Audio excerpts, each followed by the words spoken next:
لله رب العالمين وصلى الله على سيدنا محمد وعلى آله وصحبه أجمعين. نويت التعلم والتعليم والتذكر والتذكير والنفع والانتفاع والإفادة والاستفادة والحث على التمسك بكتاب الله وسنة سيدنا رسول الله صلى الله عليه وسلم والدلالة على الهدى ابتغاء وجه الله تعالى ومرضاته. بسم الله الرحمن الرحيم.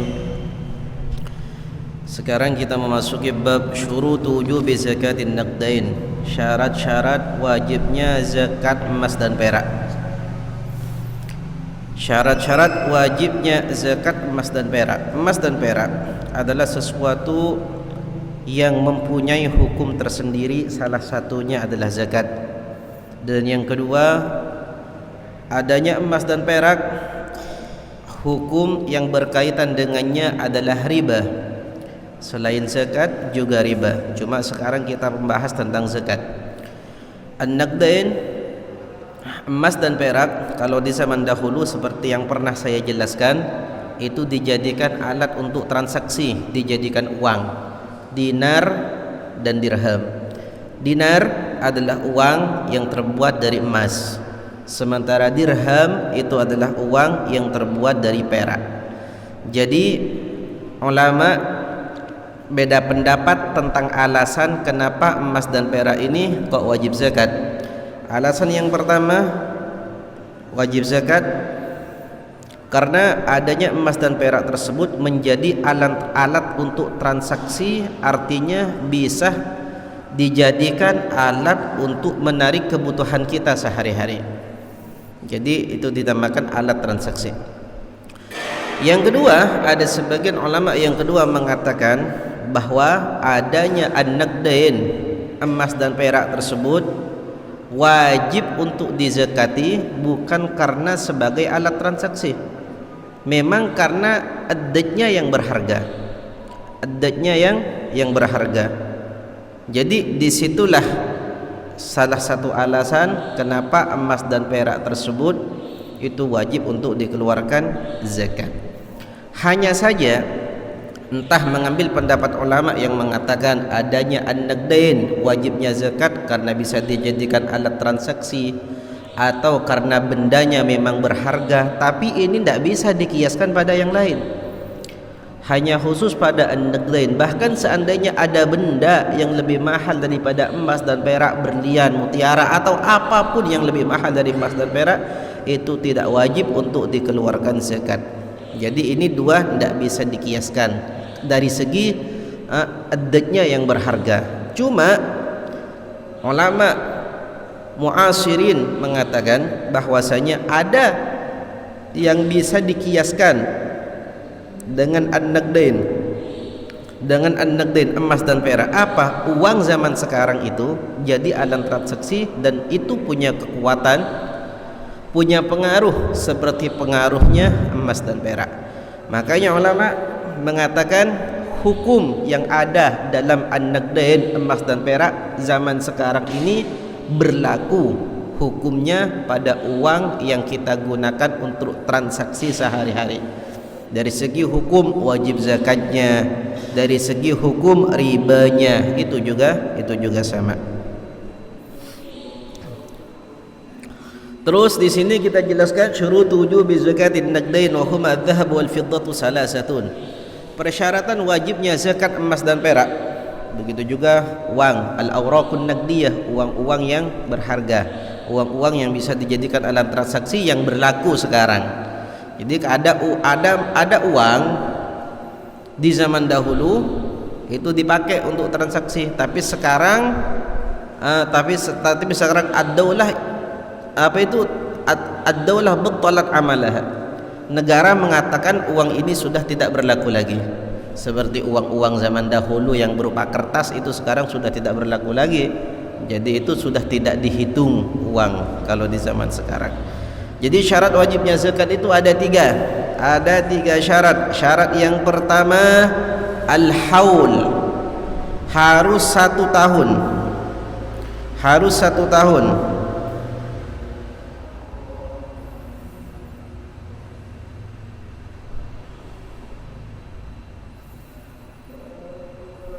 Jadi 1 tahun itu harus penuh dari awal memiliki, artinya dari awal tahun, dari awal memiliki, setahun penuh emas dan perak tersebut dimiliki tanpa kurang daripada 1 nisab. Jadi yang dimana nisabnya emas itu adalah 20 miskol. Kalau graman sekarang adalah 85 gram.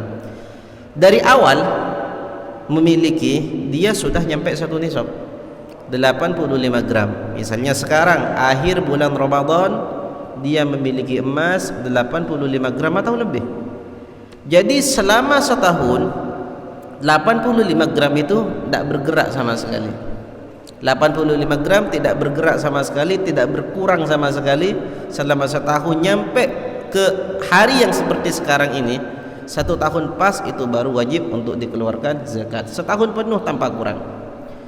Kalau seandainya ada orang sekarang memiliki emas 85 gram, emas 85 gram tersebut ada kebutuhan tiba-tiba, akhirnya dijual untuk kebutuhan, sehingga berkurang daripada 85 gram, berkurang 10 gram, jadi tinggal 75 gram.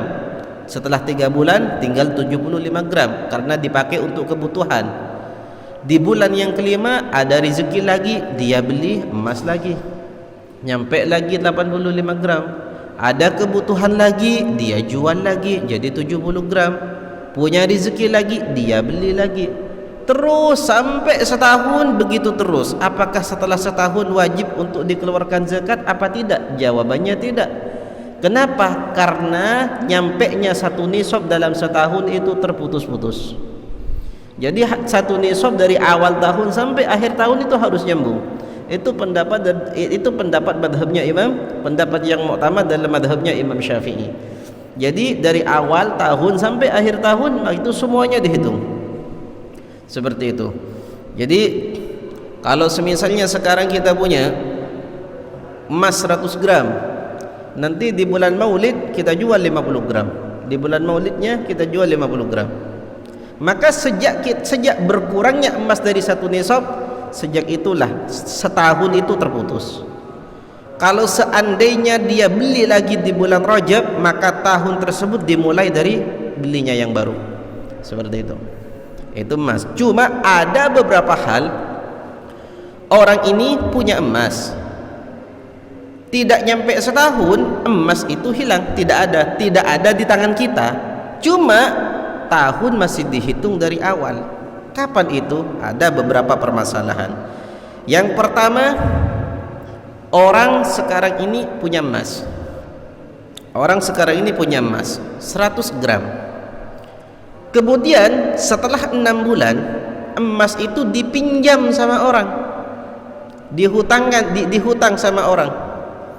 Jadi kalau emas kita orang pinjam emas ke kita, bukan pinjam ya, tapi ngutang emas ke kita, itu kan yang harus dibayarkan adalah emas juga. Soalnya kalau bayar uang itu harganya kan beda-beda, jadi yang dibayar itu harus emas juga. Jadi kalau kita sekarang semisalnya punya emas 100 gram, setelah 6 bulan emas kita semuanya dipinjam oleh teman kita atau saudara kita, maka tahun tersebut tidak terputus, tapi dari awal dihitung. Walaupun emas itu ada di orang lain, dihitung juga. Salah satu contohnya seperti ini. Salah satu contohnya, sekarang ada orang punya emas 100 gram. Oke, punya emas 100 gram. Setelah 6 bulan dia butuh uang, akhirnya emas itu digadaikan. Jadi emas itu tidak ada di tangan dia, sampai ada di pegadaian sampai 1 tahun penuh. Wajib zakat apa enggak? Tetap wajib zakat. Kenapa? Karena kalau ada di pegadaian, meskipun itu tidak di tangan kita, tapi itu masih milik kita.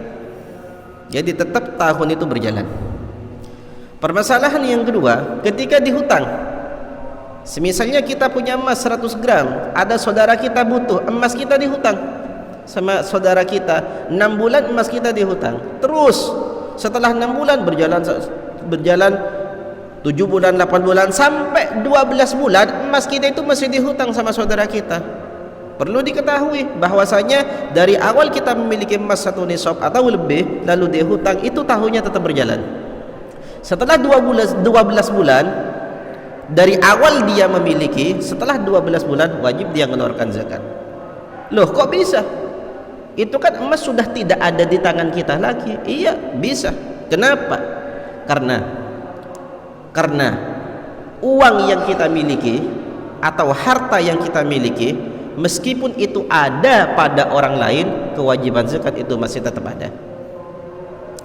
Makanya ada ulama yang membahas apakah hutang tersebut, apakah hutang itu menjadi penghalang wajibnya zakat apa tidak?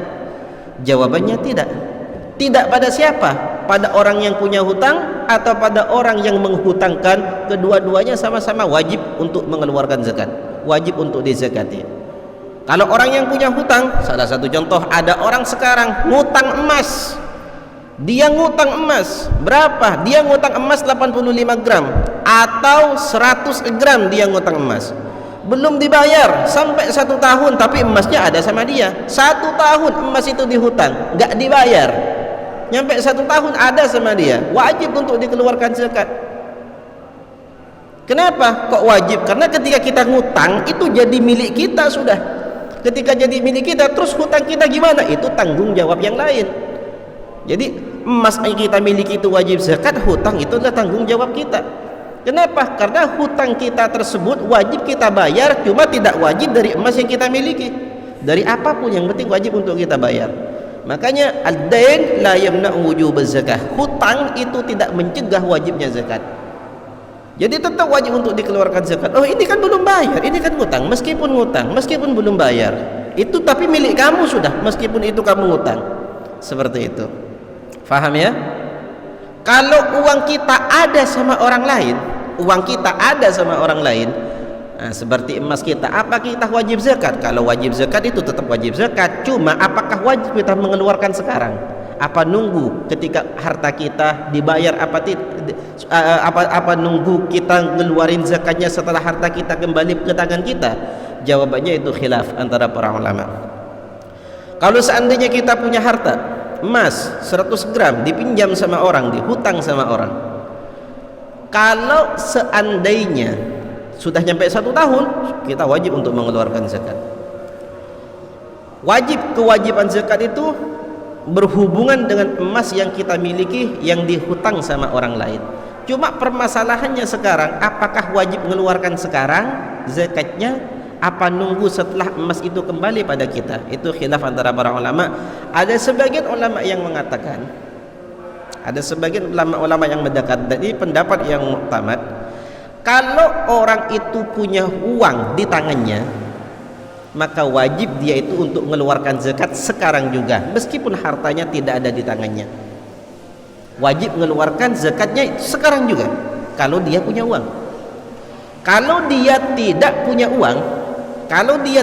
uang, maka tidak wajib membayar zakat sekarang, akan tapi ketika punya wajib dia membayar. Itu pendapat yang pertama. Pendapat yang kedua, memandang orang yang berhutang. Kalau seandainya orang yang berhutang pada kita tagih kapan saja bisa, wajib kita keluarkan zakat sekarang juga. Kalau seandainya dia itu tidak mampu, artinya untuk kita tagih, dia itu tidak mampu saat ini untuk bayar, maka wajib kita mengeluarkan zakat, tapi tidak wajib kita tunaikan zakat itu sekarang. Kapan wajibnya kita tunaikan itu zakat? Ketika dia mampu untuk membayar. Pendapat yang ketiga, dan ini adalah pendapat yang paling lemah, zakat yang uang atau harta atau emas yang dipinjam oleh orang lain dari milik kita wajib zakat tapi tidak wajib mengeluarkannya. Sampai emas itu kembali ke tangan kita, baru kita wajib mengeluarkannya. Jadi kita harus menghitung, seandainya 1 tahun yang dihutang, maka wajib mengeluarkan zakat 1 kali. Jadi kalau seandainya 2 tahun yang dihutang, maka zakatnya itu double, tahun yang pertama dan tahun yang kedua. Makanya ad-dain la yamna'u wujub zakah. Pendapat yang muktamad dalam mazhabnya Imam Syafi'i, hutang itu tidak menjadi penghalang wajibnya zakat, tetap wajib zakat. Adapun orang yang punya hutang ataupun orang yang memberi hutangan, seperti itu, emas ataupun perak. Begitu juga Tahun itu tidak terputus, artinya dihitung dari awal. Jika emas dan perak tersebut di pertengahan tahun dijadikan modal untuk dagang. Salah satu contoh, sekarang ada orang punya emas 85 gram atau punya uang 100 juta. Seperti yang tadi saya jelaskan bahwasanya posisinya uang di zaman sekarang sama dengan posisinya emas di zaman dahulu, karena jadi alat untuk transaksi juga. Kalau kita punya uang 100 juta atau emas 100 gram ada di tangan kita selama 1 tahun full penuh, 1 tahun penuh tidak berkurang di pertengahan tahun, maka itu setelah 1 tahun wajib untuk dikeluarkan zakat. Kalau kurang lalu kembali lagi, dari kembalinya itulah tahun itu dihitung dari awal lagi. Akan tetapi kalau untuk dijadikan modal dagang, maka tahun itu nyambung dari awal. Semisalnya kita punya uang ya 100 juta, ya kita punya uang 100 juta 6 bulan, uang itu tidak berkurang daripada 100 juta. Setelah 6 bulan ternyata dia punya pemikiran, punya inisiatif pemikiran, uang ini mau diperdagangkan, mau dijadikan modal untuk dagang. Jadi dia dagang setelah 6 bulan. Nah, setahun itu dihitung dari awal apa dihitung dari perubahan dari uang ke dagangan? Dihitung dari situ apa dihitung dari awal? Jawabannya dihitung dari awal. Artinya dia pegang uang 100 juta selama 6 bulan, dia dagang selama 6 bulan sudah wajib zakat. Seperti itu. Kenapa? Karena itu nyambung semuanya. Jadi uang tersebut, emas itu asalnya wajibnya zakat, tijarah juga wajib zakat, tapi karena perdagangan adalah sambungan daripada emas, maka itu dihitung satu. Jadi 6 bulannya untuk emasnya, 6 bulan untuk dagangnya itu sudah wajib. Dari setahun itu dihitung dari awal. Seperti itu. Terus, dan 1 nisab. Syarat yang kedua adalah 1 nisab. 1 nisab itu adalah 20 miskal minal dhahab wa mi'ata dirhamin minal fiddah.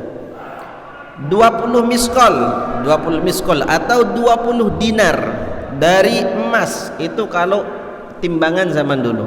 Kalau sekarang disebut oleh ulama bahwasanya ini adalah 85 gram. Dan 200 dirham untuk perak. Kalau tidak nyampe 1 nisab atau nyampe 1 nisab cuma di akhir tahun saja, awal tahun nggak nyampe 85 gram, pertengahan tahun nggak nyampe 85 gram, akhir tahun nyampe 85 gram, tidak wajib zakat. Sampai 1 nisab itu dari awal tahun sampai akhir tahun. Atau awal tahun nyampe 1 nisab, pertengahan tahun tidak nyampe 1 nisab, akhir tahun nyampe 1 nisab juga tidak wajib zakat. Jadi dari awal sampai akhir juga harus 1 nisab full penuh. Wa kaunuhuma ghairi huliyin mubah, dan adanya emas dan perak tersebut bukan perhiasan yang boleh untuk dipakai. Jadi ada orang sekarang ini beli emas, punya emas banyak, perempuan itu punya emas banyak, semisalnya contoh, cuma ada emas itu yang dijadikan simpanan, ada orang itu beli emas dari awal juga cuma pengen dipakai, seperti cincin, kalung, anting atau gelang atau yang lain. Intinya perhiasan yang boleh dipakai untuk perempuan. Perhiasan yang dipakai itu tidak wajib untuk dikeluarkan zakat. Jadi tidak wajib dizakati dan tidak termasuk hitungan emas yang wajib untuk dikeluarkan zakat. Artinya, seandainya ada orang punya emas 85 gram atau punya emas 100 gram, tangannya 10 gram, kalungnya 5 gram misalnya, antingnya semuanya sampai yang dipakai itu 30 gram, yang disimpan 70 gram, yang disimpan 70 gram, yang dipakai 30 gram. Apakah itu wajib dikeluarkan zakat apa tidak? Jawabannya tidak, karena yang dihitung itu adalah emas yang disimpan saja, dan yang dipakai itu tidak wajib untuk dikeluarkan zakat, karena itu adalah huliyun mubah, perhiasan yang diperbolehkan untuk mencantik diri pada suaminya itu. Tapi kalau perhiasan yang diharamkan itu ada 2. Satu, perhiasan yang dipakai untuk orang yang tidak halal, seperti perhiasan emas dipakai untuk laki-laki, itu wajib untuk dihitung emas yang harus dikeluarkan zakat. Yang kedua, perhiasan yang berlebihan. Seperti yang saya jelaskan, tangannya 3 kilo, kalungnya 6 kilo misalnya, itu wajib untuk dikeluarkan zakat. Kenapa? Karena itu berlebihan. Disebutkan oleh ulama kakhalkhalin waznuhu mi'ata dirhamin, katanya. Seperti orang memakai gelang kaki, saking bagusnya gelang kaki besarnya, gelang kakinya saja sudah nyampe 1 nisab. 85 gram. Itu wajib zakat karena itu berlebihan. Itu bukan perhiasan. Kalau perempuan pakai emas gelang 1 atau 2 atau 3 mungkin kelihatan cantik, tapi kalau emas dari sini sampai sini itu bukan cantik tapi serem. Seperti itu. Jadi itu adalah perhiasan yang berlebihan. Nah, sekarang kalau seandainya ada seorang laki-laki punya emas, dia tidak punya istri. Laki-laki punya emas, dia tidak punya istri, tidak punya anak, tidak punya saudara perempuan. Apakah laki-laki ini wajib mengeluarkan zakat daripada emas yang dia miliki? Jawabannya tafsil dulu, lihat dulu perinciannya.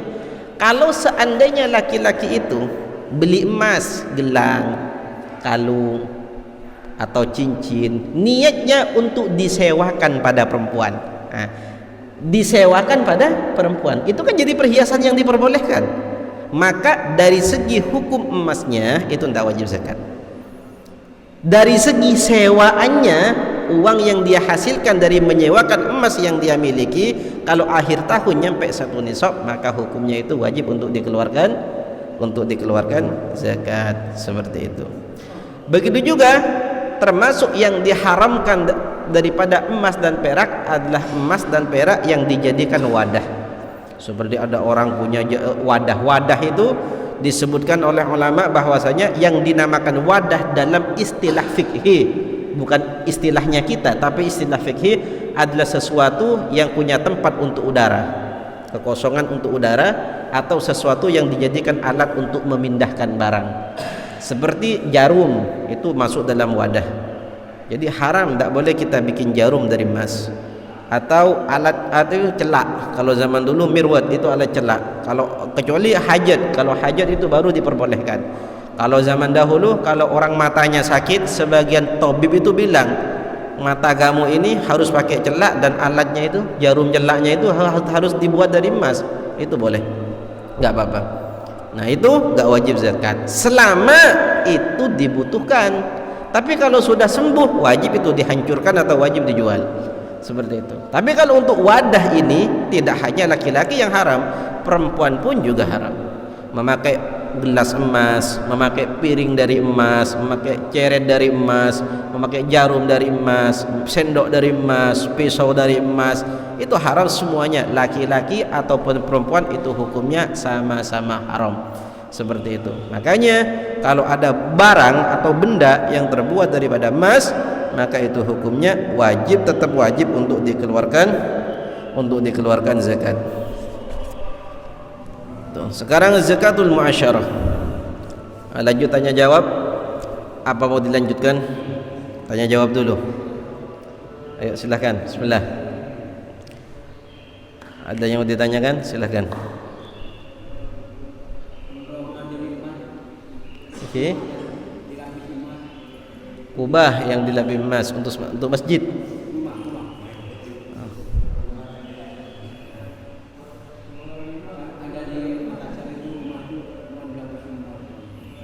Rumah yang dilapisi emas.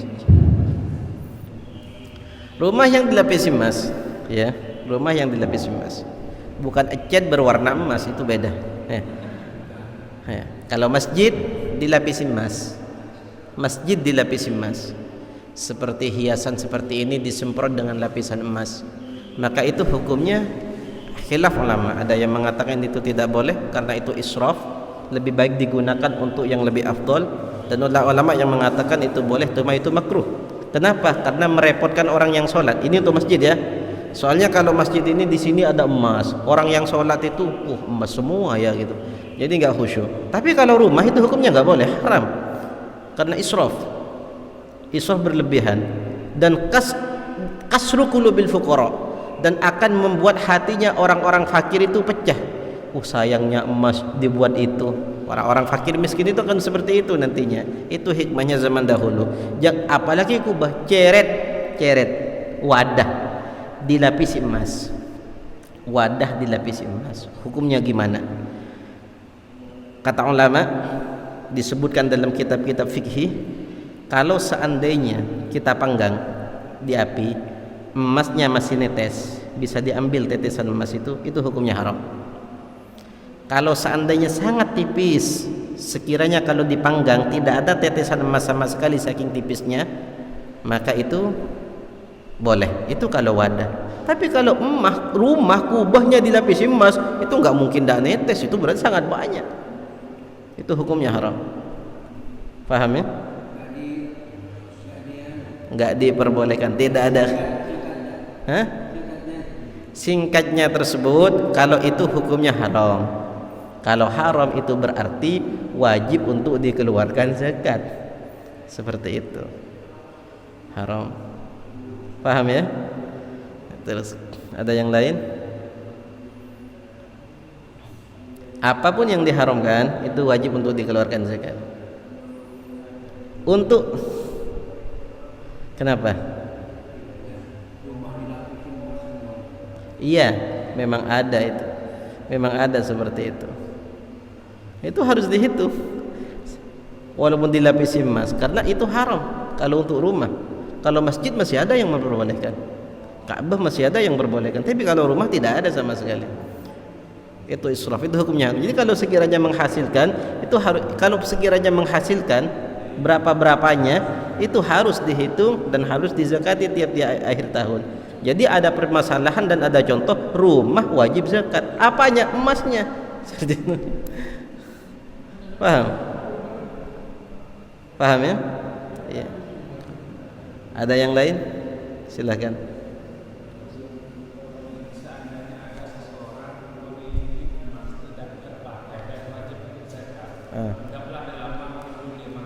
Ya.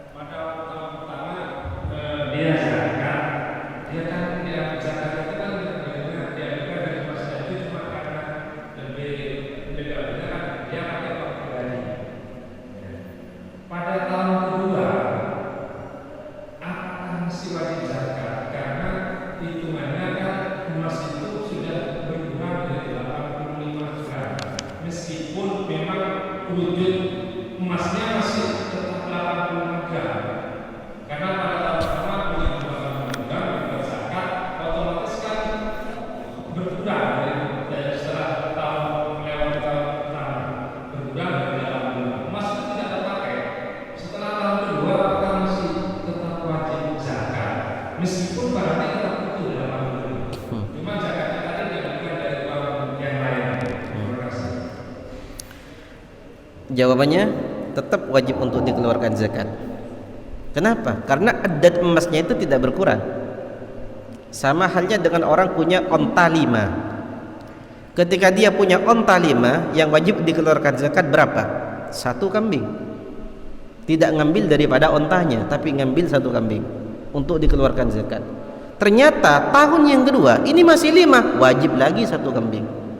Kenapa? Salah satu hikmahnya zakat. Kalau orang, dalam istilah kenapa kok wajib zakat, kalau orang memiliki emas seperti itu, atau onta 5, kambing 40, sapi 30, atau beras dengan nominal yang tertentu, kenapa kok itu wajib mengeluarkan zakat? Karena dia itu dihitung orang kaya yang wajib membantu orang yang tidak mampu, seperti itu. Sementara kalau dia punya emas 85 gram utuh, berarti dia dikatakan orang kaya, dan dia mengeluarkan zakat dari uang pribadi, berarti tambah kaya lagi, seperti itu. Dan dia ternyata 85 gram masih utuh, tetap dihitung lagi, dihitung 85 gram. Dari awal sudah 85 gram atau 85 gram dikeluarkan zakat, tapi dari luar itunya masih utuh, tetap wajib dikeluarkan zakat lagi. Selama itu masih utuh, tetap wajib untuk dikeluarkan zakat. Faham ya? Ya, karena itu tidak berkurang, sama sekali tidak berkurang. Hakikatnya dan adatnya tidak berkurang sama sekali. Cuma dia mengeluarkan zakat dari sesuatu yang lain, mengeluarkan dari sesuatu yang lain itu tidak mengurangi 80 gram, maksudnya hakikatnya atau adatnya tetap 85 gram dengan harga yang tetap itu sama. Jadi dia itu tetap dinilai orang kaya yang wajib untuk mengeluarkan sebagian dari hartanya. Seperti itu. Paham? Ada yang lain?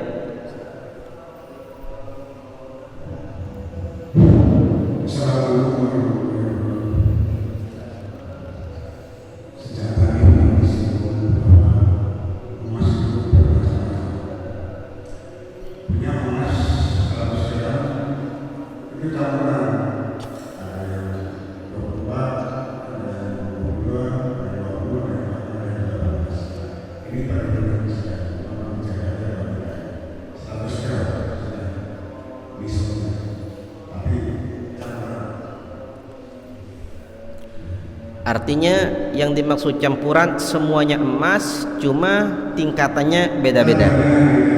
Iya, karena tingkatan emasnya beda-beda. Ada emas 70 karat, 25 karat seperti itu kan ya. Nah, itu emas dengan semua jenisnya tetap wajib untuk dikeluarkan zakat. Emas dengan semua jenisnya itu wajib untuk dikeluarkan zakat. Dari emas yang paling tinggi sampai nilai emas yang paling rendah, selama itu dikatakan emas, itu dimutlakkan dalam hadis dan dalam fikih kalau itu wajib untuk dikeluarkan zakat. Itu kalau emasnya, ya. Tapi kalau ngukur zakat tijarah atau ngukur uang, maka kita ukur dengan emas standar, yang rata-rata orang pakai itu. Ngukur pada itu dikatakan emas pasaran. Emas pasar itu emas umumnya, maksudnya gitu. Emas umumnya yang digunakan untuk orang-orang. Paham ya? Itu kalau ngukur uang atau ngukur tijarah. Tapi kalau berbentuk emas, semua jenis emasnya, yang bagus, yang berupa dinar dirham, yang berupa kalung, yang masih yang masih seperti pasir, itu semuanya tetap wajib untuk dikeluarkan zakat kalau 1 tahun. Paham ya? Terus ini kalau kita yang tadi yang wajib disyaratkan emas yang kita taruh kita simpan. Terus menjelang hari raya kita punya emas juga harus sedang apa ya? Kita punya 4 ya whole punya debit Pak, terus dipakaikan semua. Yang 300 itu sudah mau pakai ini udah habis dipakai. Padahal itu sebenarnya masih disimpan. Menjelang hari raya pas Lebaran, pas puasa, emas itu dipakai semua. Bagaimana hukumnya?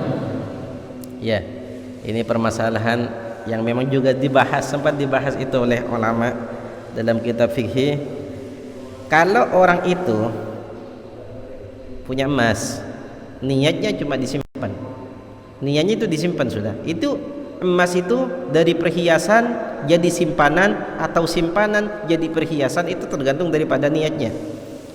Jadi kalau dia beli emas untuk disimpan, ya, beli emas untuk disimpan atau beli emas untuk digunakan, disitulah terhubung hukum zakat. Jadi kalau seandainya orang itu dari awal sudah punya 300 gram, dia niat untuk jadi simpanan, berupa gelang, berupa kalung, tapi untuk jadi simpanan, suatu waktu dipakai, tapi untuk simpanan, maka itu tidak berubah pada niatnya yang awal. Cuma kalau niatnya berubah, baru hukumnya berubah. Sudahlah, nggak mau saya simpan, mau saya pakaikan untuk anak-anak saya saja, sejak itulah hukumnya berubah. Akan tetapi kalau seandainya orang tersebut berubah niat karena alasan menghindari dari zakat, maka itu hukumnya makruh dari segi hukum dunia. Kata Imam Haddad, kalau menghindar dari zakat itu namanya hilah. Di merubah niat karena untuk menghindari dari zakat, maka dari segi hukum dunia tidak haram, tidak apa-apa, tidak wajib zakat. Cuma di akhirat akan ada tuntutan kalau dia menghindar dari zakat. Sama halnya dengan orang berdagang. Dagang apa? Dagang lemari, dagang kasur. Itu kan kalau bendanya tidak wajib zakat, tapi kalau dijadikan perdagangan itu wajib zakat, zakat tijarah. Di akhir tahun itu kan semuanya wajib dikrus, wajib dikalkulasi jadi uang berapa. Ternyata akhir tahun uangnya cuma 50 juta, uangnya cuma 30 juta, tapi barang-barang yang ada itu ketika dijadikan uang, seandainya dijadikan uang itu semuanya satu nisab. Dia di akhir tahun dia berubah niat, sudah lemari ini mau saya pakai, kasur ini mau saya pakai, ini mau saya pakai, ini saya pakai. Niatnya menghindar dari zakat. Iya, memang tidak wajib zakat, tapi itu hukumnya makruh. Ada sebagian ulama yang mengatakan tetap ada tuntutan di akhirat. Seperti itu. Faham ya? Faham? Jelas? Nah, itu tergantung daripada niatnya masing-masing. Kalau orang beli emas 100 gram mau dipakai semua, itu israf namanya. Israf, berlebihan. Berlebihan. Ada yang lain? Ada yang lain? Waalaikumsalam warahmatullahi wabarakatuh. Pertanyaan saya, Ustaz, bagaimana berapa gram yang harus dikeluarkan jika memiliki emas mencapai 85 gram? Siapa yang bertanya ini? Oh, saya lihat nggak ada. Yang wajib untuk dikeluarkan zakat itu 85 gram atau lebih, itu adalah 1/4 daripada 10. 1/4 10. 1/4 10 itu kita bagi 10. Kita bagi 10, ambil 1. Satunya bagi 4, ambil 1. Itu yang wajib dikeluarkan zakat. Singkatnya bagi 40, jadi 40 bagian. Satunya itu yang wajib zakat. Seperti itu. Paham? Seperti halnya kalau uang ya, kalau uang itu wajib dikeluarkan zakat. Berapa? Per 1 jutanya 25.000. Per 1 jutanya wajib dikeluarkan zakat. Kalau nyampe 1 nisab ya, apa itu? 25.000. Kenapa? Karena 25.000 adalah 40 bagian daripada sedekah, daripada 1 juta. Begitu juga emas. Kalau emas itu punya berapapun emas itu, bagi 40, satunya itu wajib zakat. Itu namanya 1/4 daripada 10. Jadi bagi 40, jadi 40 bagian. Jadi kalau 85 gram dibagi 40 dapat berapa? Yaitu yang wajib dikeluarkan zakat. Atau punya 100 gram dibagi 40, itu yang wajib dikeluarkan zakat. Faham ya? Ada lagi?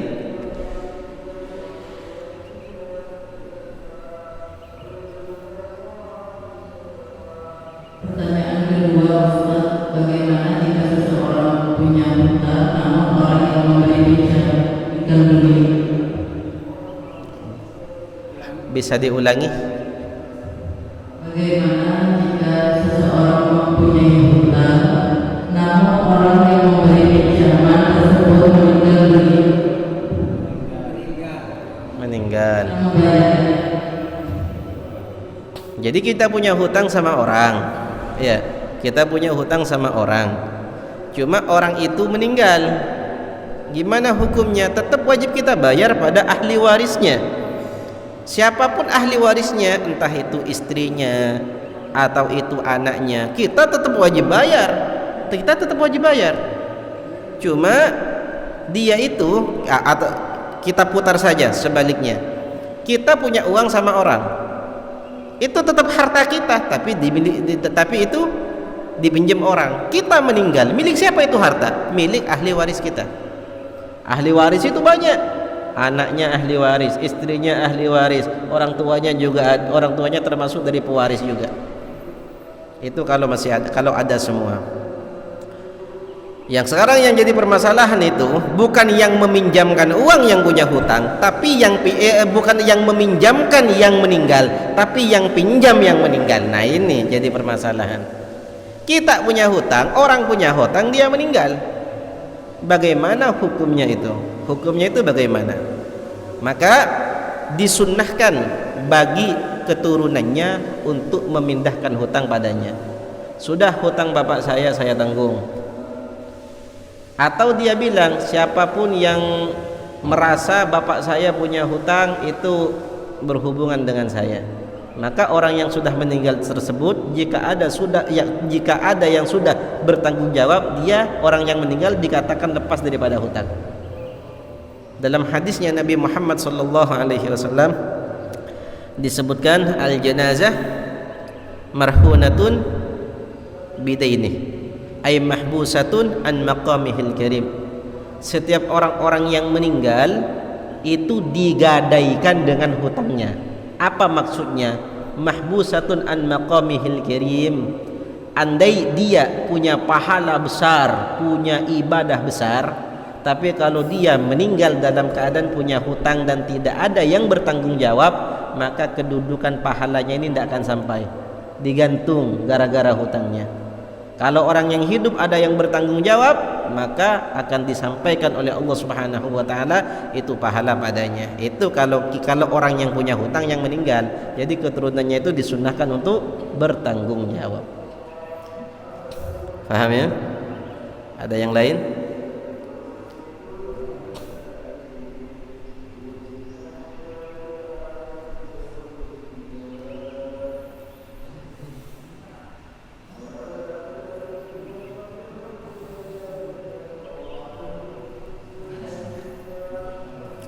Allah la ilaha.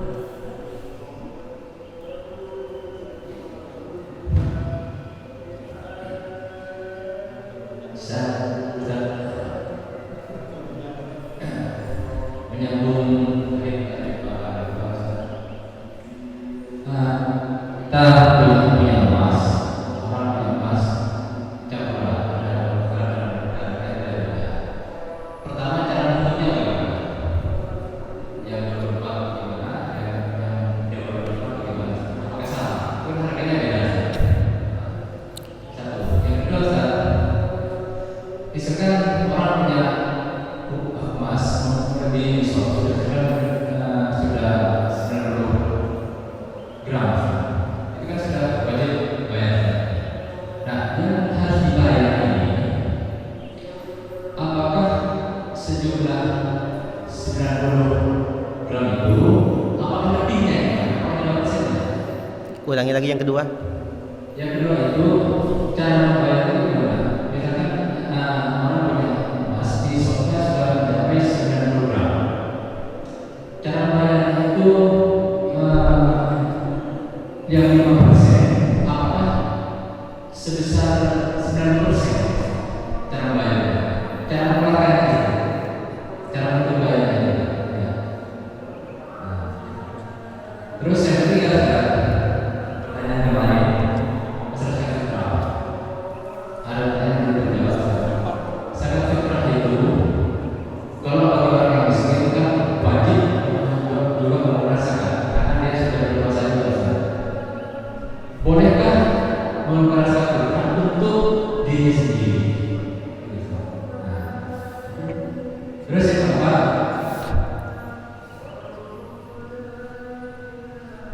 Terus bolehkah mengeluarkan zakat mengeluarkan zakat mal kepada si wanita? Terus yang wanita itu punya suami, apakah wanita itu perlu izin dulu sama suami? Terima kasih. zakat mal. Zakat mal. Pertanyaan yang pertama,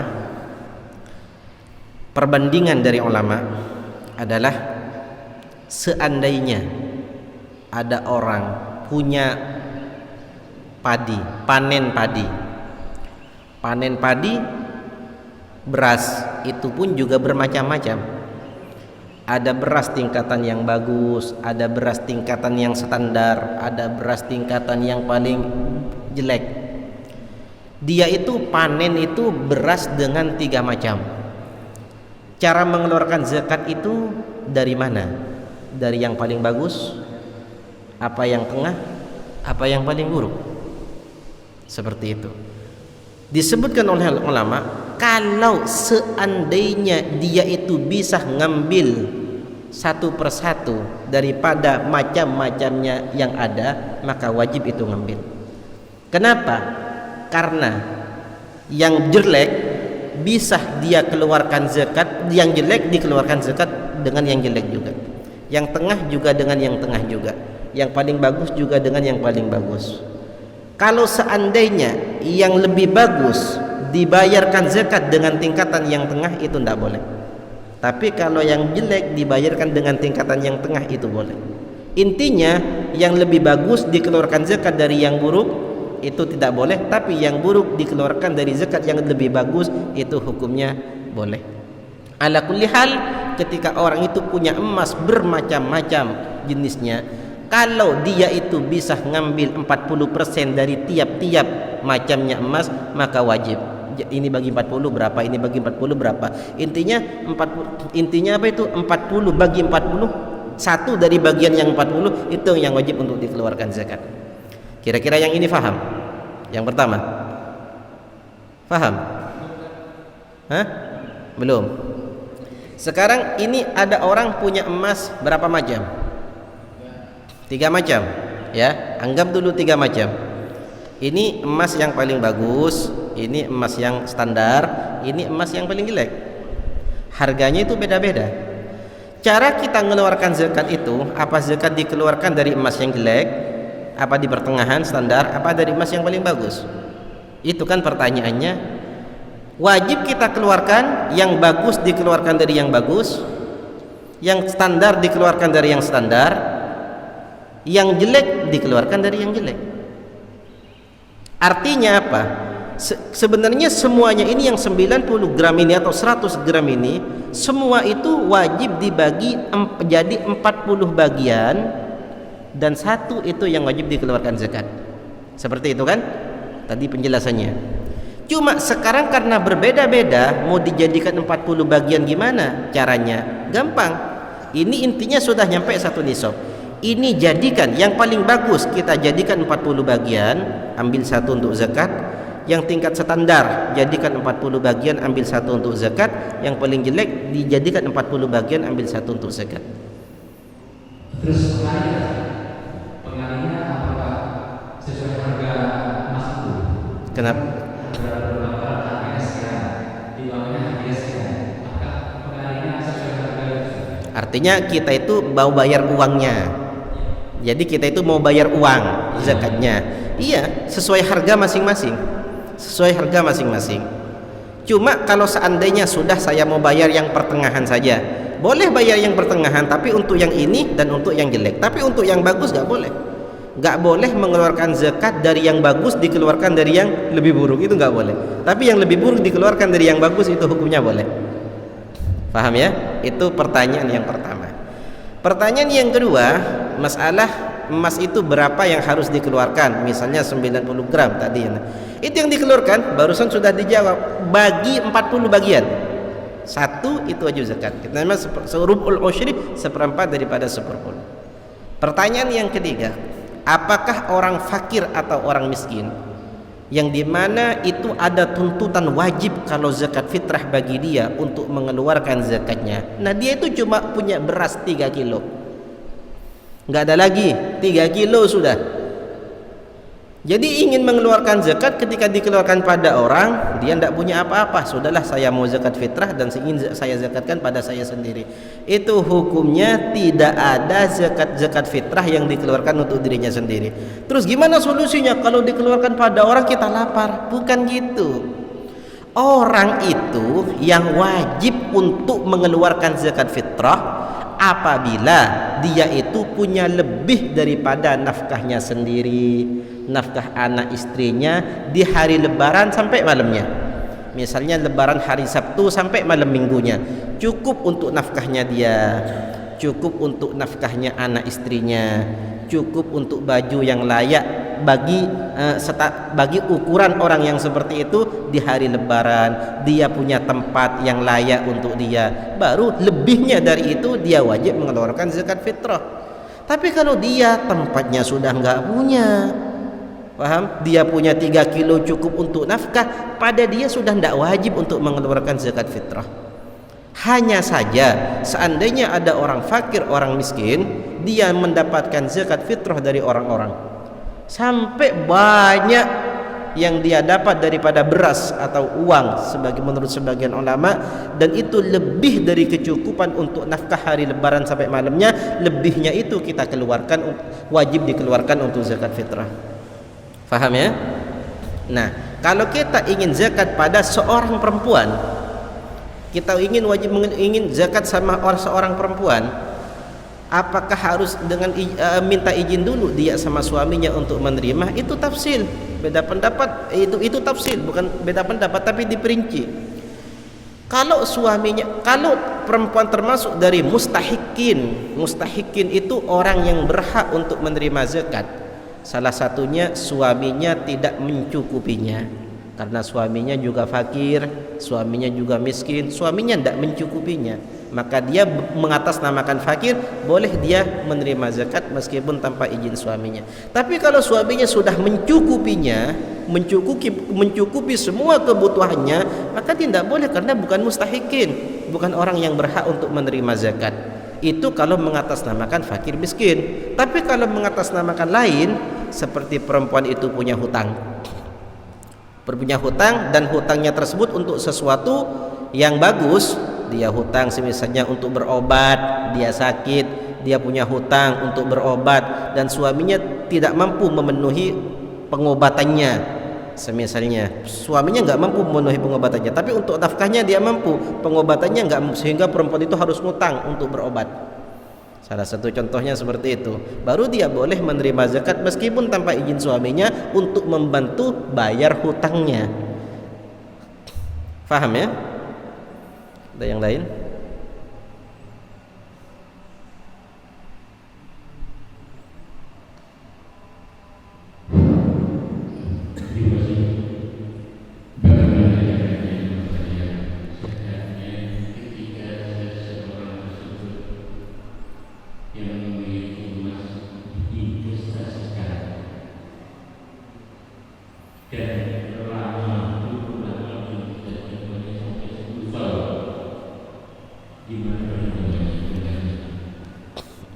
Sebelumnya saya mau tanya, arti dari diinvestasikan itu saya nggak paham. Gimana? Disimpan.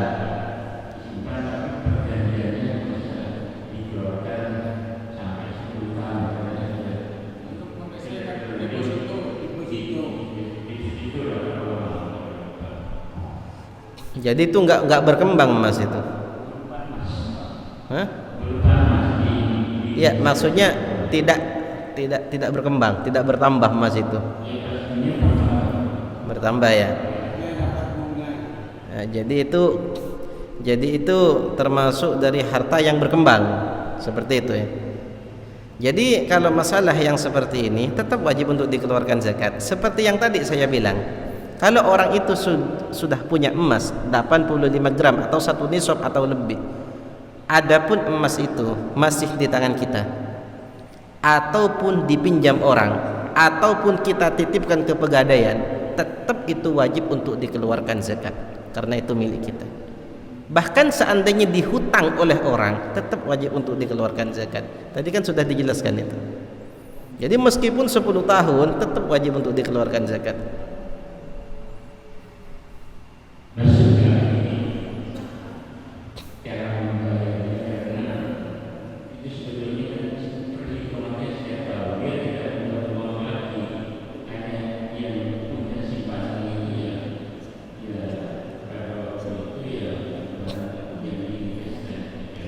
Ya. Boleh?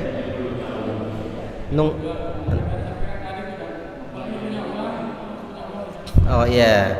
Tadi juga disampaikan kalau dia itu punya emas ada di orang lain, ya. Terus dia itu kan wajib zakat, ya kan ya? Kalau seandainya dia itu punya uang untuk membayarkan zakatnya, punya uang, maka wajib dia untuk mengeluarkan zakat sekarang juga.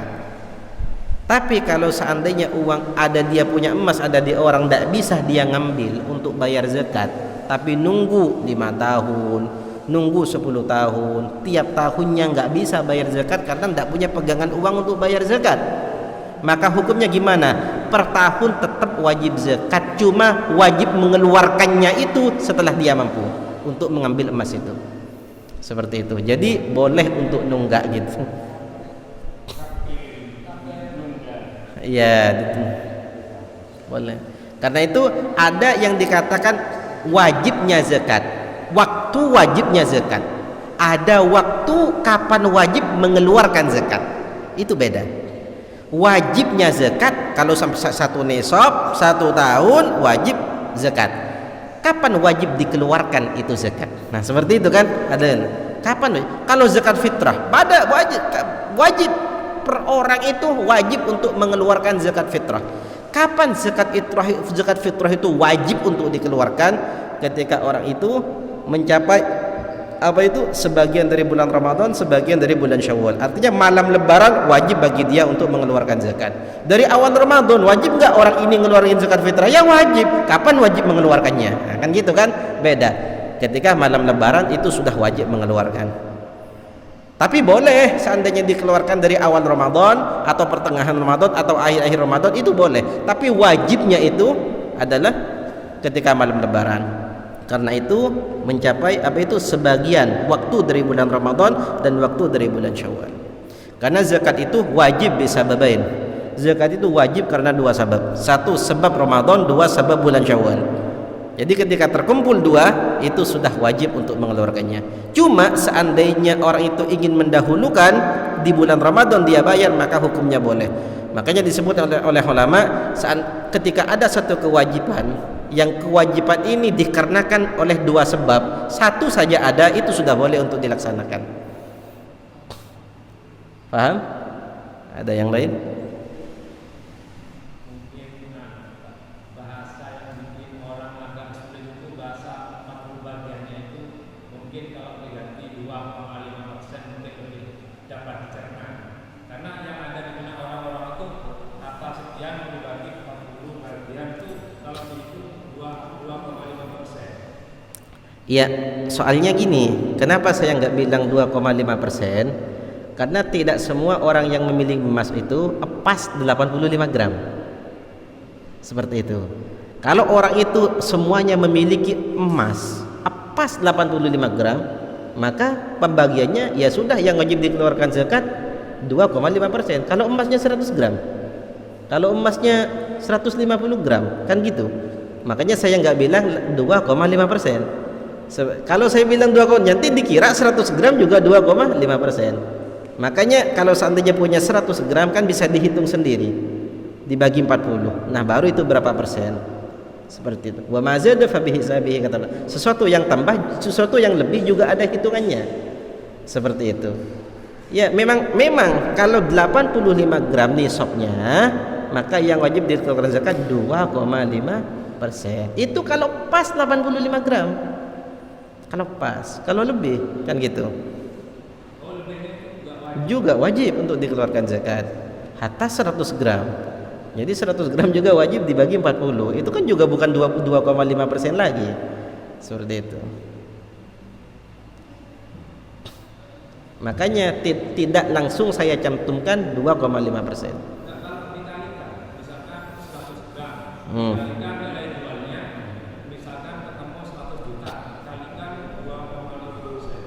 Bukan seperti itu. Cara menghitungnya jangan langsung hitung pada uangnya kalau emas. Kalau emas jangan langsung hitung pada uangnya, tapi hitung pada gramnya dulu. 100 gram dibagi jadi 40. Berapa gram? Dibagi 40. Jadi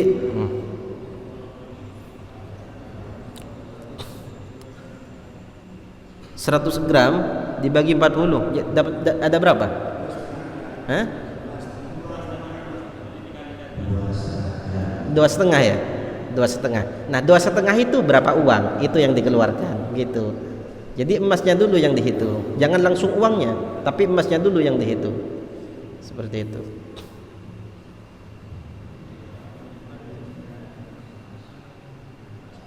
Gimana? Jelas? Ya silakan. Jadi pernah saya mendengar juga emas yang wajib dikeluarkan zakat adalah di luar yang dipakai sehari-hari oleh seorang perempuan. Ya. Artinya tidak seluruhnya harus dalam batas wajar. Karena yang dipakai seperti gelang dalam batas wajar, kelebihan daripada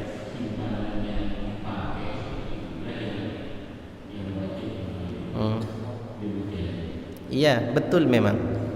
Perhiasan yang halal untuk dipakai dan niatnya memang mau dipakai. Ada perhiasan itu memang mau dipakai, ada perhiasan cuma mau disimpan. Itu beda. Yang tidak masuk dalam hitungan wajib zakat itu adalah emas yang niatnya sudah mau dipakai dan cara pemakainya itu halal. Siapa? Yang memakai perempuan dan tidak berlebihan. Kalau yang memakai emas itu laki-laki, itu kan haram, tetap wajib zakat. Atau perempuan memakai tapi berlebihan, terlalu banyak. Seperti tadi saya contohkan, emas di tangan 3 kilo, emas di leher 6 kilo misalnya itu. Itu tetap wajib zakat. Kenapa? Karena berlebihan. Karena setiap perhiasan itu ada batasan masing-masing. Disebutkan oleh ulama dalam kaidah fiqhiyah, ma jawaza an haddihi in akasal hukmu ila diddihi. Apapun yang melewati batasannya hukumnya akan terbalik. Kalau boleh jadi nggak boleh. Kenapa? Karena melebihi batas. Paham ya? Ada yang lain? Kalau untuk hewan ternak bukan 40 bagian, itu beda lagi. Yang 40 bagian itu yang dibagi 40 adalah emas, uang, dagangan, terus harta makdin. Harta makdin, harta tambang. Harta rikas, harta karun itu 5 bagian. Kalau hewan ternak itu tergantung dari hewannya. Kalau seandainya onta cuma 5, wajib 1 kambing. 10 2 kambing. Kalau punya kambing 40, wajibnya 1 kambing. Kalau 81, wajib 2 kambing. Jadi itu ada tingkatannya. Kalau sapi itu sapi punya 30, wajib apa itu? Yang wajib dizakati adalah anak sapi, bukan sapi besarnya tapi anak sapinya. Yang ring mathur jagir. Paham ya?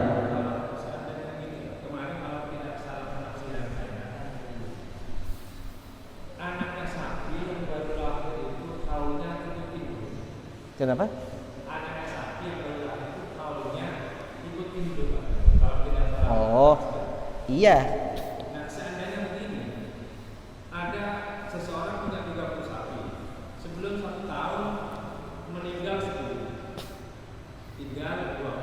Nah, pada saat itu dari sapi-sapi yang tinggal 20 itu ada beberapa ekor melahirkan, baru melahirkan, sehingga sampai genap 30 wajib zakat iya. Tahunnya anak mengikuti tahunnya induk, seperti itu. Jadi kalau induknya sudah nyampe 1 tahun, maka dihitung dengan anak-anaknya. Kalau sudah nyampe 30 dengan anak-anaknya, itu wajib dikeluarkan zakat. Seperti itu. Kalau ibaratnya unta 5 meninggal 4, 1 beranak, baru beranak 4 Iya. zakat. Iya. Zakat wajib. Iya. Hitungannya mana nanti kalau kita hitungannya seperti anak sapi itu yang sudah agak-agak besar dikit atau masih yang baru lahir itu? Intinya semua yang dilahirkan masih sebelum setahun itu tahunnya mengikuti induknya. Ya itu hitungan wajib. Wajib ya itu. Berarti ini agak besar zakatnya. Kalau seandainya punya 5, mati 4, kemudian menjelang mati, kemudian yang satu tinggal 1 ekor itu beranak 4, itu kan tetap wajib zakat. Wajib zakat. Itu agak-agak berat zakatnya. Ya, tapi wajibnya itu kan cuma 1 kambing, tidak ngambil onta. Kalau onta itu wajibnya untuk mengeluarkan zakat itu kalau cuma 5, itu wajibnya 1 kambing. Kalau 10, 2 kambing. Jadi kalau 5, 6, 7, 8, 9 itu masih 1 kambing. Kalau sudah 10 baru 2. 11, 12, 13 itu masih 2 sampai 21. Gitu. Ini belum dijelaskan masalah hewan. Kayaknya sudah dijelaskan hewannya. Zakatnya hewan sudah dijelaskan. Ada yang lain?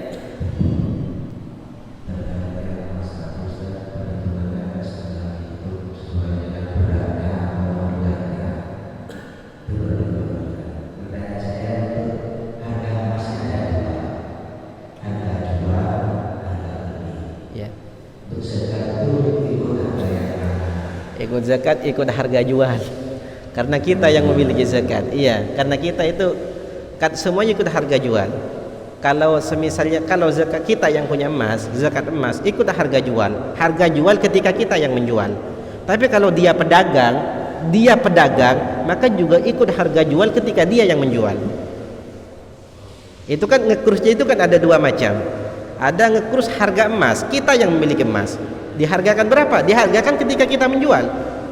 Kalau kita pedagang, dihargakan berapa? Dihargakan ketika kita yang menjual. Gitu.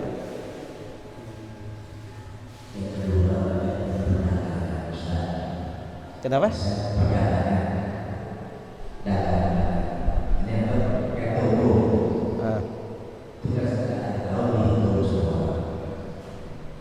Dari dagangan yang ada di toko itu sebenarnya titipan orang, artinya modalnya dari orang semua. Kenapa? Dari orang, barang-barang titipan. Kita itu hanya menyediakan dan menjualkan. Nah, tapi kalau dihitung semua itu nisab. Nah, kita yang banyak zakat, apa yang punya barang itu banyak orang misalnya. Apa-apa orang, apa setelah dihitung semua, barangnya kita yang ditunggu itu yang ketitipan bagus sekali. Itu ketika ada dua harta bercampur, ya. Ketika ada dua bercampur, yang dikatakan bercampur itu tidak ditemukan yang mana yang punya fulan, yang mana yang punya fulan. Itu dianggap satu. Itu dianggap satu. Makanya disebutkan oleh nama malul khalitaini kamalil munfaridin. Hartanya dua orang yang sudah bercampur itu seperti harta satu orang. Itu kalau tidak ditemukan yang mana yang punya sini, yang mana yang punya ini. Semisalnya ada orang sekarang buka toko, semuanya itu tidak menjual barang di toko itu, tapi semuanya itu ngasih modal. Ininya 10 juta, ini 10 juta, ini 10 juta, jadi kan tercampur semua. Jadi dia itu dijadikan alat apa itu barang dagangan, itu wajib dikeluarkan zakat. Karena kenapa? Bercampur tapi tidak tahu yang mana yang punya fulan, yang mana yang punya fulan. Tahunya nanti hasil dapat berapa persen. Tapi kalau sudah jelas itu punya fulan, ini punya fulan, ini nggak dihitung. Seperti kita punya toko, ada satu orang nitip ini, ada satu orang nitip ini, ada satu orang ini. Itu namanya bukan harta yang bercampur. Itu pisah-pisah, jangan dihitung kalau orang cuma nitip. Seperti itu. Kenapa? Karena itu tidak dihitung bercampur. Yang dihitung bercampur itu sekiranya tidak bisa dibedakan yang mana yang punya fulan, yang mana yang punya fulan. Seperti itu.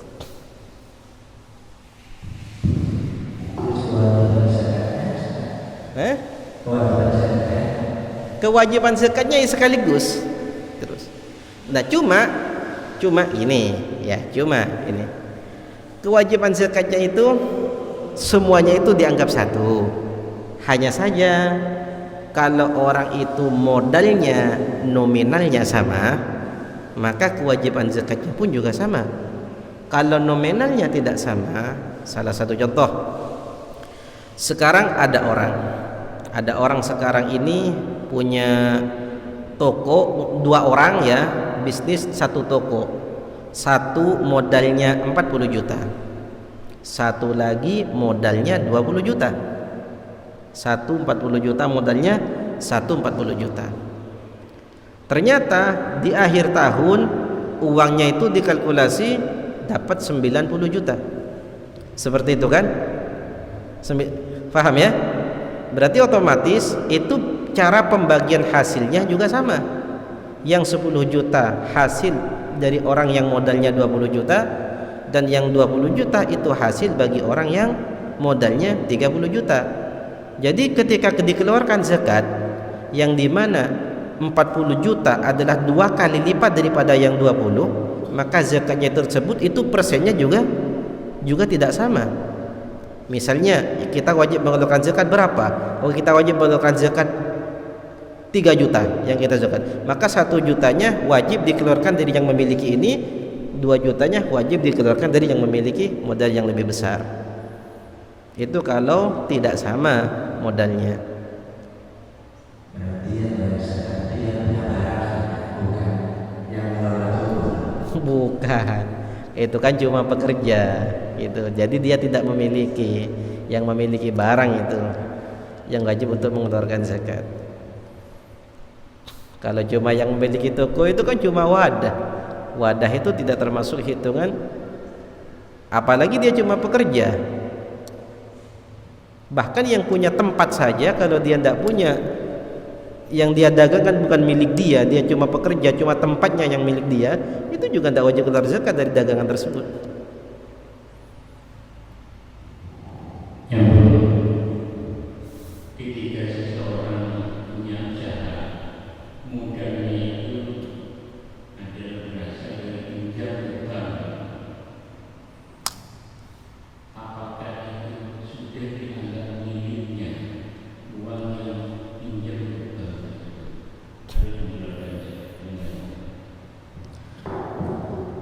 Hutangan itu pinjam. Kalau mungkin bagi kita pinjam dan ngutang itu tidak sama. Tapi dalam istilah fikhi, pinjam dan ngutang itu beda. Kalau pinjam, kita memakai punya orang, kita balikkan barang ini juga, itu pinjam namanya. Tapi kalau ngutang, kita mengambil punya orang, kita pakai, kita gantikan dengan benda yang lain, dengan barang yang lain, itu namanya ngutang. Makanya kalau ada orang sepeda motor, nggak ada orang yang namanya ngutang motor, tapi pinjam motor. Kenapa? Karena motornya itu yang dikembalikan. Jadi kalau kita ngambil uang di bank, salah satu contohnya, itu namanya bukan pinjam, tapi ngutang. Itu dalam istilah fikih. Nah, kalau ngutang itu kita ngambil uang, bukan uang ini yang akan kita kembalikan, tapi yang lain. Paham ya? Terus kalau kita mengembalikan yang lain, berarti uang yang ini itu sudah hak kita. Itu sudah milik kita, meskipun itu hasil daripada ngutang. Kenapa kok bisa milik kita? Kita boleh menggunakan uang ini semau kita, apapun yang kita mau. Kalau seandainya ini bukan milik kita, maka kita tidak boleh memakai uang ini semaunya kita. Itu tandanya kalau apa yang kita hutang itu adalah hak kita.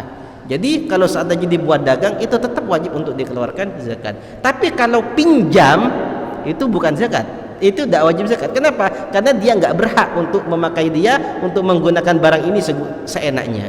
Karena kalau minjam itu tergantung izin dari orang yang meminjamkan. Makanya mungkin dalam istilahnya kita, ngutang dan minjam dalam uang itu tidak sama. Itu sama, tapi dalam istilah kita minjam dan ngutang itu beda. Paham ya?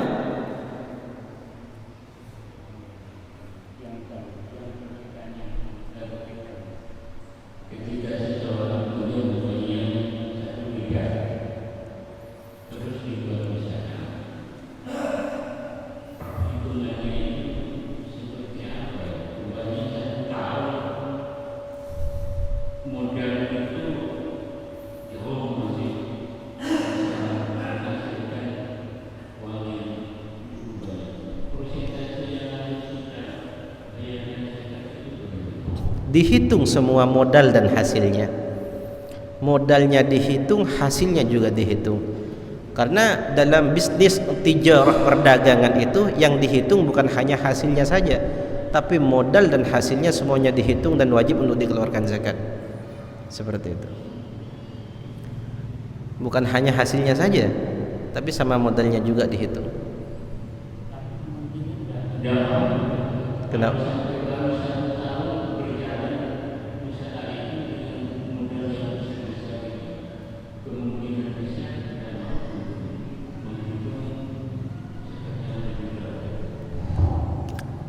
Kan gini kan ya, modalnya 1 miliar, begitu kan, hasil minjam dari bank 1 miliar itu kalau semuanya dijadikan untuk bisnis, ya, dijadikan untuk bisnis, semuanya dijadikan untuk dagang atau perusahaan atau apa, maka itu wajibnya zakat tetap dihitung, modal dan hasilnya dihitung dan wajib dikeluarkan zakat. Cuma kalau 1 miliar itu bisnis awal, beda. Bangun beli tanahnya dari yang 1 miliar itu, bangun tokonya dari yang 1 miliar itu, beli etalasenya dari yang 1 miliar itu, semuanya dari yang ngambil dari yang 1 miliar itu. Semisalnya ya. Kemudian sisanya tinggal berapa? Sisanya tinggal 200 juta. Yang lain itu tuh pembangunan dan wadah atau apa ya, atau kebutuhan, dia beli pickup juga, karena mau bangun material atau apa yang dibutuhkan, maka yang wajib dikeluarkan zakat itu adalah apa yang dia dijadikan usaha, bukan yang dijadikan bangunan. Jadi semisalnya tinggal 200 juta buat dia beli bahan-bahan dagangan, barang-barang dagangan, ya yang dari 200 modal 200 juta itulah yang dihitung. Yang sudah jadi bangunan, sudah jadi pick up misalnya, pick up, atau sudah jadi etalase atau wadah-wadah yang lain, itu enggak dihitung. Seperti itu. Karena itu bukan yang diperdagangkan, cuma wadah. Gimana? Paham? Ada lagi?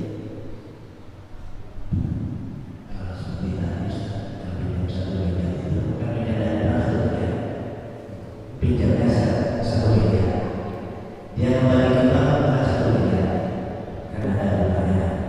Bunga? Iya. Nah, yang dihitung zakatnya sama bunganya apa yang pinjam itu karena ada 1 miliar. Misalnya istrinya itu 2 tahun semua. Setelah 1 tahun, apa 1 miliar wajib zakati atau apa sama pengembalian bank sama bunganya itu dihitung terus.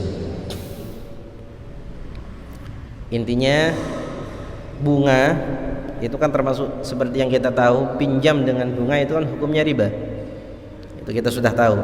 Kalau masuk dalam akad itu hukumnya adalah riba. Jadi yang wajib dikeluarkan zakat itu bunga itu tidak masuk. Artinya kalau kita itu ingin membayar hutang atau membayar bunga, kita itu hitung dulu semuanya untuk bayar zakat. Selebihnya dari itu terserah mau dibagi-bagikan kemana. Tapi utuhnya itu harus dihitung untuk zakat. Tapi seperti yang kita tahu ya, kalau kita meminjam dan memberi bunga, itu hukumnya adalah riba. Makanya harus ada akad yang khusus dalam hal itu. Sudah? Cukup? فاتحة الله تعالى يكرمنا بالعلم النافع والعمل الخالص يفقهنا في الدين ويعلمنا التأويل ويرزقنا وطلبنا قوة التعلق والارتباط والاتصال كمال الانتواء وشيخنا سيد الحبيب عمر بن سيدنا رسول الله صلى الله عليه وسلم وإلى حضرة النبي الفاتحة.